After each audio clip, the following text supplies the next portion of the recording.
Hello there everyone, Horizon here, and welcome back to some more Rocket League. Today, we are going to be diving into another replay analysis, where I am sure we will find me making absolutely no mistakes. Right? In all seriousness though, when I was trying to decide which game I was going to use for this analysis, I was pretty sure that it was either going to be a 2v2 or a 3v3. That is, until we had the day of DROPSHOT that we had yesterday. If you haven't seen that video, I would recommend going and checking that out first, then coming back for the analysis. Go ahead, I'll wait. Now, in yesterday's video, I came up with a theory about how I can play better in DROPSHOT. This analysis is going to put that theory to the test to see how well it actually works, as well as how terrible of a job I did at sticking to the plan. Let's get into it. Alright, so we have the replay all set up here, so let's go ahead and get into it. For those of you that hadn't seen the video from yesterday, this was the last game of the day, and the whole plan was we were supposed to be playing more passive and not chasing the ball around as much.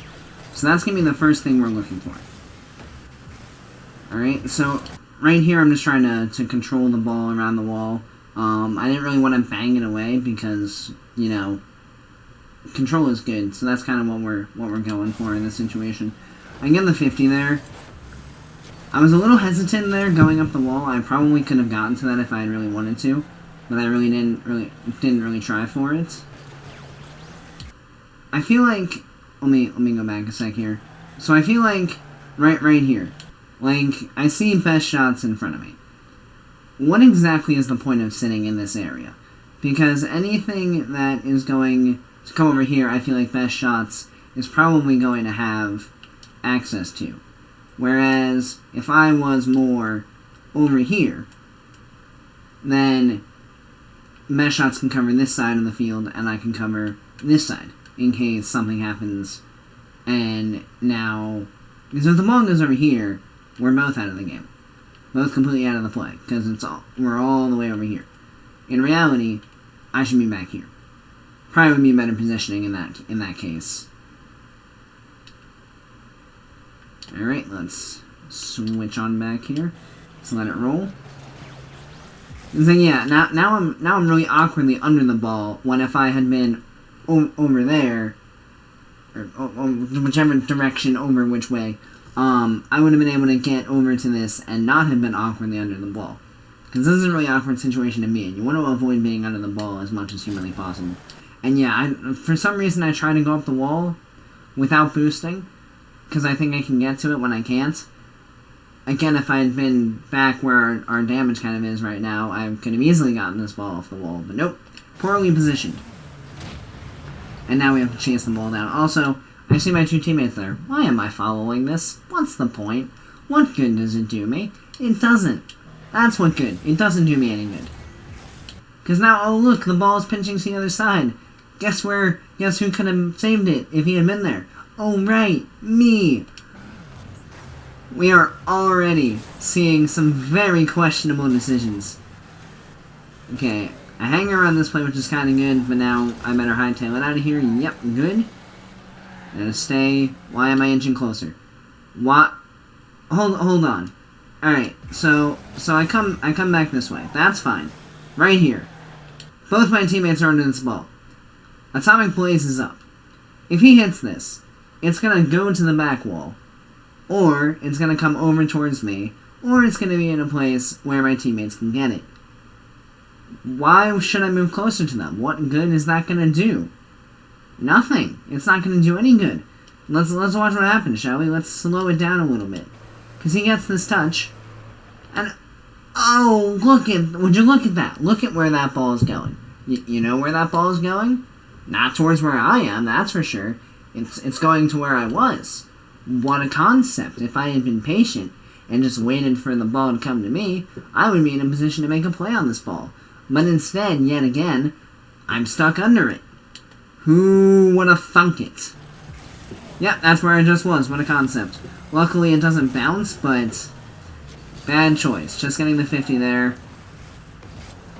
Jumping at nothing, really. I don't exactly know what I was hoping to get there. There wasn't really a whole lot of chance for me to get that ball. Just kind of just jumping to jump, and now I'm out of the play again. We're all just kind of flopping around at this point. Okay.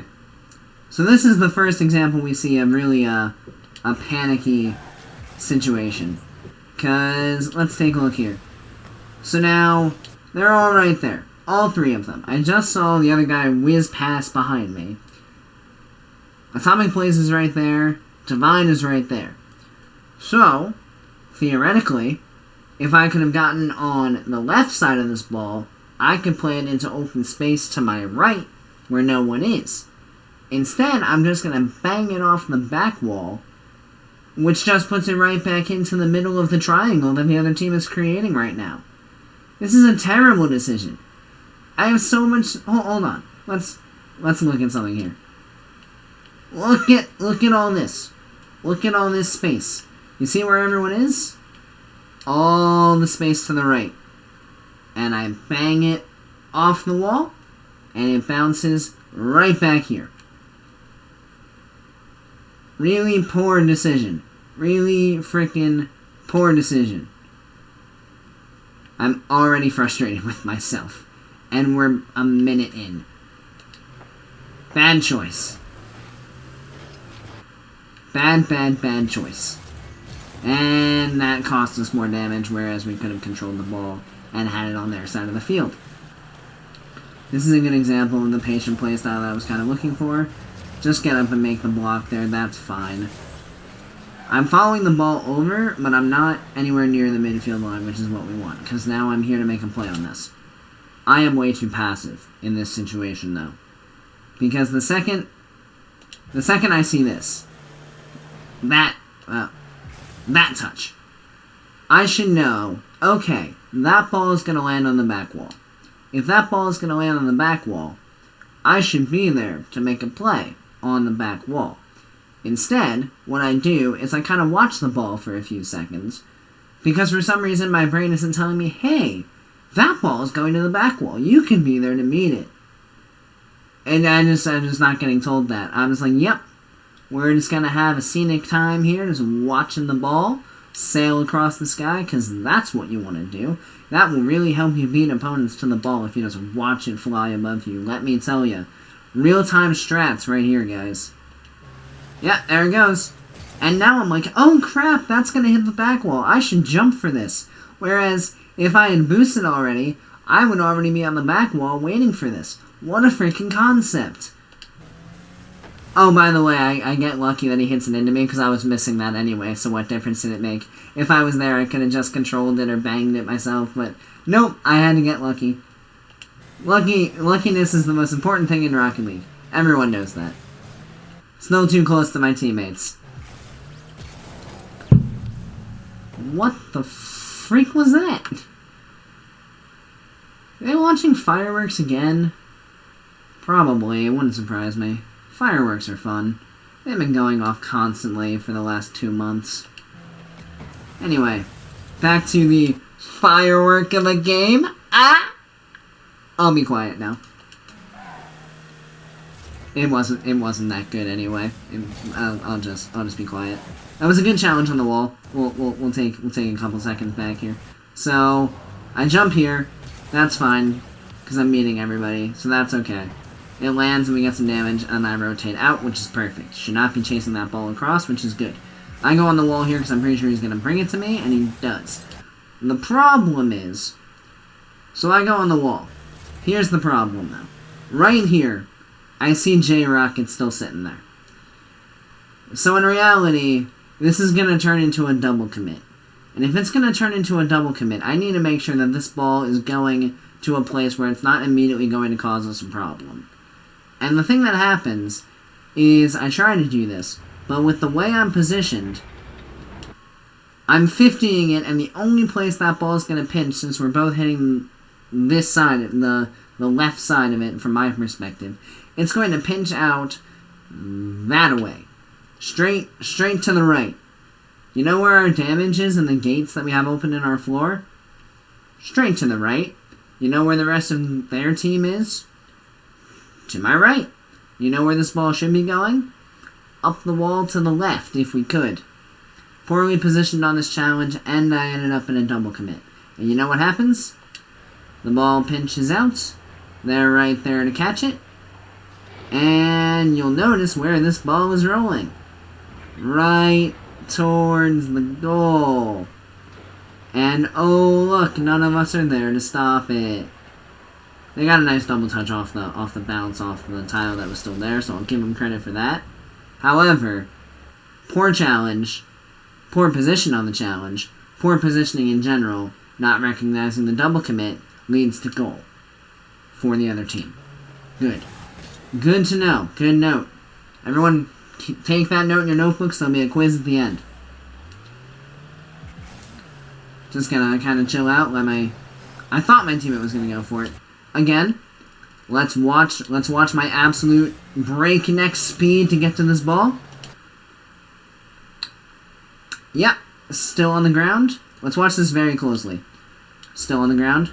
Could be jumping. Still on the ground. Still on the ground. I see him 2 feet from the ball, and now I think it's a good idea to jump. Right now. Now is a great idea. There's no way I'm beating him to that ball. It's not even going to be close. Why am I jumping? I'll tell you why, because I'm a moron. How about that one? Oh, look, he beat me to the ball. What a freaking surprise. Gosh darn it, I question my own intelligence sometimes. Oh, also, what a landing. I think I was too busy questioning why I jumped to pay attention to how crappily I was about to land. But, oh, I nailed it. Oh, and yeah, we got a goal out of it, because why the frick not? Wait, who scored this? What actually happened here? Oh, best shots. Hold on. Best shots, where are you? There you are. Oh, okay. Just gets the 50. My terrible play turned into the ability for my teammate to 50 it. How nice. I wouldn't expect that to happen, but hey. You take what you can get, I guess, when you act like an idiot. Alright? There, that's some good speed. That's how you want to get to the ball quickly. There you go, now I'm kind of figuring it out. Ah! Ah, this is great. You see my teammate right in front of me? Right there, that one? That guy, J-Rockets, right there, right in front of me. Have you ever heard of leapfrog? I must think that's what we're playing, because apparently that's all I'm going for, because here we go. Leapfrogging right over J-Rockets. In fairness, I nailed the leapfrog. The problem is, we're playing freaking Rocket League, and typically jumping over your teammates, not a good idea. And oh, by the way, we get damage out of the situation, because why not? Why not? That's a bad push by J-Rockets. I think he was just paying me back for jumping over him, actually, because, yeah. You know what? I deserved it, J-Rockets. That's fair. I deserved it for jumping over you. You're right. I can't actually blame you for this, because it's my fault. Teammate retaliation. Gotta love it. Alright, playing passive here. That's actually smart. Best shots misses it. Still don't know why I'm here. Here's the thing. So I see best shots misses. I see J-Rockets coming across. I know J-Rockets is following this ball. So what good is it going to do me to be there? Nothing, because they're chasing the ball. So I should be waiting back to make up for them chasing the ball. But instead, we're going to chase the ball too! Because I want to be a part of the party. That's a good... So I tried to control it there. I got a bit of a heavy touch, so it went really far away from me. But the idea, I think, was right. The issue with controlling a drop shot that I've noticed is that you have to make sure that you know you have space. Because if you don't actually have space and you try to control it, the ball is just going to get dunked off of you, and it's going to end up as damage for the other team. You'll notice in a lot of the videos that I posted of Drop Shot, it happens a lot. I go for a control, someone's there that I don't know is there, and then I give up damage because I try to control it. Control is a very good idea to go for in Drop Shot when you know you have time. It's very important to realize that. That was a triple commit on their part. I don't really know why I went so slow for this, because I see them hit it. I mean, it would have been close. In reality, it's probably better that I let this touch, because yes, I'm giving up damage, but it also means I'm going to get a better touch on the ball. I think that's another important note about Drop Shot, is that sometimes it is okay to give up damage on your floor if it means you can make a better touch. You don't want to make a really poor touch and just give the ball back to your opponent, because in reality, it's no different than if you just gave up the damage in the first place. If you stop the first damage and make a terrible touch, they're just going to get damage off that touch. So it's better just to let the ball bounce, take the damage, but then be able to make a better touch and possibly make a better play for yourself. So I think that's what I was trying to do there. Again, I'm just kind of banging it off the wall, and it works out, but that is, in reality, not really what we should be going for. I probably should have just controlled it off the wall in that sense. See, this is good. Just sitting back, watching the play. Everyone's chasing the ball around. There's no reason for me to be there. It's perfectly fine. Almost dove in for no reason, but I stopped myself this time. That's good. We seem to... Maybe. It's possible. We might be learning. Don't count on it, but we might. I'm going to go on the wall here, I'm pretty sure.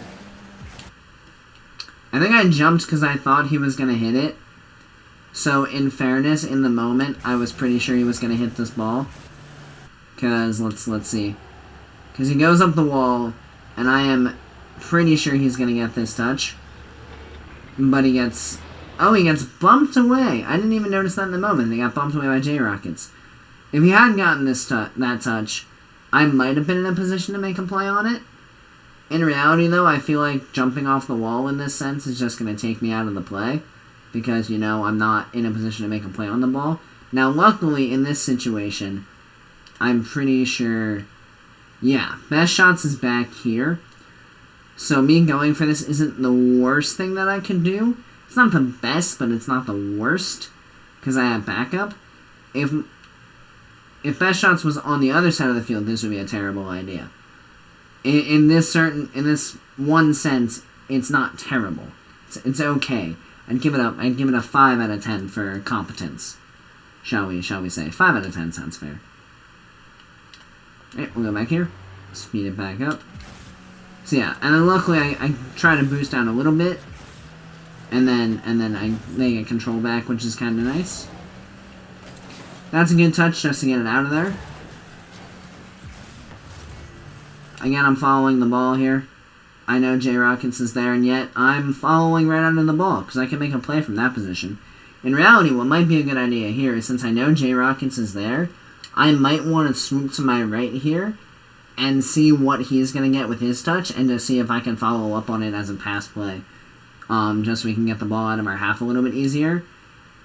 With what I'm doing, I'm just filling the same spot that J-Rockets is already filling, and that's going to cause a problem in the future. Look, I mean, I rotate behind him eventually, but I feel like it would have been better to me to his right, to give him some options. I'm going to challenge that, which is good. Unfortunately, I couldn't get the bounce. I got the roll. I couldn't get the bounce, which is a little unfortunate, but we at least weren't giving up damage. It's kind of chucking it high. Let's see here. Yeah, so it's already on our side. If it had been on their side, I probably would have tried to pinch this right back into the ground. But seeing as how it's on our side, I don't want to roll it back to them. So I think hitting this high might be the best idea. I may actually, and this is going to come back later, I may actually, since I can see all of their players, I may actually want to try to play this to the left, to the open space. But still hitting it up is not the worst thing that I could have done. Rolling it is probably the worst thing that I could have done if I had so chosen. That's not the worst play. And we're gonna get a goal out of it, because that whole pinch play that I mentioned is exactly what happens after I do that. So it worked out pretty well for me to just hit it high there. Again, going really slow for the ball. I know that I have a teammate behind me if I go here. I know I actually have. Well, I didn't know about best shots, but I knew J-Rockets was behind me. So in reality, I can full out challenge this ball with no problems because I have backup. And if I attack this quickly, I'm going to be able to beat Atomic Blaze. However, I go super slow, and then it doesn't make a difference because I'm not fast enough to beat him at that point. Because off the kickoff here, like, why, I'm not going supersonic. I needed to get to supersonic speed as fast as possible. If I'm gonna make the challenge, I need to just go. There can't be any hesitation here. I need to just go for it. Because if you don't just go for it, you're gonna get beat because you're gonna rethink your ideas, and then it's gonna be a whole big problem. Just go for it. Turn off your brain. Just go. I turn off my brain enough in other situations. Why not here? Luckily, and like I said, oh look, J-Rockets was there for the backup. What a surprise. Nice little touch off the wall there. Got a bit of damage for the trouble. Rotating back here and just kind of waiting to see what he does. Following the ball around. Good idea. This is interesting. So the ball goes up the wall. I see it. The ball is now past me. Okay. So now I know.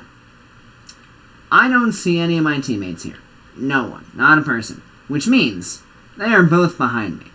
Yeah, there they are. So instead of following this ball around this way, and inevitably getting in J-Rocket's way, or Best Shot's way at some point, I could have turned this way, and went around them, and then allowed them to challenge. It's the same thing as rotation in regular Rocket League. I'm here for the challenge, the ball went over me, so now I'm going to rotate out, and let room for my teammates to challenge. Instead, I'm following it around this way and getting in my teammate's way. Because apparently getting in your teammate's way is really what you should be doing. Forget rotation. What's rotation? Just ball chase all the time. Yeah, and I think even my turnaround made J-Rocket turn around, because he probably saw me turn. Now, let's see. Did he see me turn? J-Rockets. Let's see what he saw. So yeah, he sees me. He sees me turn. Okay, so maybe he didn't think about me turning, because he wasn't in the best spot either. But he also turned away from the ball, which makes this a really awkward situation between all three of us. Good. That's good. Good, great. Alright, let's move along here. Yeah, now we're in a really awkward spot where all three of us are kind of just on top of the ball, and none of us know which one's supposed to be going for it. Another flawless landing. Let's take another look at this in slow-mo. Oh yeah, really scratch your back there on the way down. That is important. Can't play Rocket League when you have an itchy back. Let me tell you. All right, moving on. Just kind of chilling out, and that's unfortunate. Is there anything really that could have been done? I mean, let me see a bit more what happened here. So I'm out of the play, which isn't the best thing. He tries to carry it around. Oh, yeah, this is when he just kind of whiffed it. Yeah, I mean, it happens. He just kind of whiffed the ball, and Atomic had an open shot. So, you know, live and learn, it happens. Sometimes you just miss. Sometimes it do be like that. Going for the kickoff here. So I feel like on kickoff, you ideally want to hit the middle of the ball or above, like slightly above the middle. You don't want to hit underneath, because I feel like if you hit it underneath, whoever's on top is just gonna, you know, hit it over you, because that's how this game works. So where was I on this kickoff? Let's see here. Yeah, I kind of hit it in the middle, which I think kind of worked out then, because I think I was a little bit higher than him. So that's what scored us that damage there then. Yeah. Little known fact, don't go low on the ball on kickoff, because you're going to get dunked every time. This is another situation where... interesting choice. Interesting choice here. So I was going to say, this is another situation where I could try to flip for this and make a play where I make a questionable touch and don't really know what I'm going to go for. Or I could let it bounce in order to make a better play. In this sense, I think I definitely could have gotten there, but I kind of gave up on it because I didn't think I could in the moment, which, that'll happen. But then, let's watch this great play that I make in this case. So the ball bounces off the wall. Pause. Fly. You see anybody around? See anyone except for J-Rockets within miles of this ball? Not even a little. So, in this instance, ball's here. It's bouncing down here. My car's there. Should I catch it and drive up the wall this way and make a play out there? Or, better idea. No one would have ever thought of this. Do I take the ball and hit it as hard as I can off this wall right here and pass it right to Atomic? If you chose the pass idea, you're correct in this instance, because that's exactly what I do. However, horrible decision. Remember in the last replay analysis where I talked about being patient and making good touches? This one, coincidentally, not a good touch. Oh, hey, look, Atomic's here. Oh, hey, look, he dumped J-Rockets and we gave up damage. If only we had had control of the ball in some sense. Wonder what would have happened in that instance. The world may never know. Going slow again. Nice. Sitting back, this is good. Going on the wall here, also not bad. Jumping off, good. Thought about going for the challenge, then knew I couldn't get it. We're both just going to kind of follow the ball around. Don't know why I didn't go for that. Hold on. What happened here? So I see it. I see the ball, and I stop boosting. I have 72 boost. Could have caught this again. And hey, look, an open side wall. You know, over here. Open side wall. Space. No. Apparently I don't want it. Because once again, you know, big surprise of the century, I know. Nope, what is... Oh, I picked ball, that's why. You know, that will do it. Hitting ball, that would definitely do it. Let it bounce, number one. We get challenged, then number two. And now all three of us are trapped over here on the side. And the ball is kind of in a situation where both Divine and Blaze have an option for it. And hey, look. That costs us really badly going into overtime here. Okay, now this is how yesterday ended. I was really hyped because I finally thought I started to figure things out.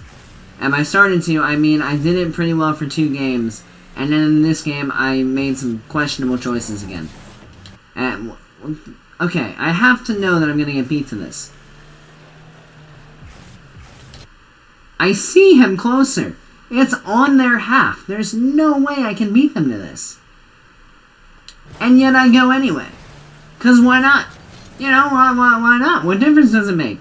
I could be there on defense, but no. No one likes to play defense. That's a good clear, though. Pass down from J-Rockets and just banging it out. That's smart. Just kind of chilling on the side. Chilling like a villain here. Gonna be able to get that block, which is good. A little bit of an unfortunate double touch. So this is kind of what happens when you're just patient. You know, I'm just waiting on my side, and I see the ball pop over to me, and I go quickly, and I get a decent challenge. And we end up winning the ball in this situation. Instead of me chasing the ball or me going slow and the ball just bouncing on our side. Unfortunate double touch off the booty, but you know, it happens. Is this, I think this might be the play. Oh no, not yet. So I get this clear, which is fine, that's fine. I rotate back, bump fast shots a little bit. Right here. I talked about this yesterday, at the end of the video. So we're gonna slow this way down. This is another situation where yes, I realize it's overtime. Yes, I realize there's damage on the floor. So if this ball bounces, yes, it's going to open up a bunch of gates. However, in this instance, unless I can get around to the right side of the ball here and hit it to the left, where we have all of our damage and the few gates that we have, I need to just let this bounce. Now, could I have gotten to the right side? Absolutely. This ball still has a decent way to go before it hits the ground. So I absolutely could have gotten to the right side of this ball and pushed it that way. However, since I'm not going to the right side, I needed to just be patient and give up the damage and just let this bounce. Unfortunately, in this instance, what I do is hit it right straight back towards them. And Atomic's going to get the touch there, which is just going to be a slight bouncer. And sometimes, we'll speed it up a little bit, that is all you need when it's going to open up everything and you're going to lose the game for it. And that is why yesterday was so sad.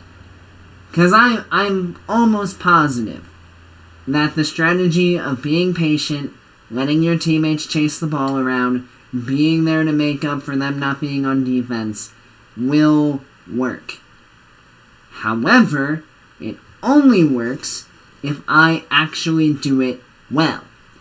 And in this game's instance, right after I had done it pretty well 2 games in a row, it was not done well, and it cost us. So, we are going to take the lessons from this replay analysis into the next day of DROPSHOT games, and hopefully we will be able to recognize the mistakes when they're happening and fix them on the fly to be able to finally get out of the 2-and-2 trap that we seem to be stuck in.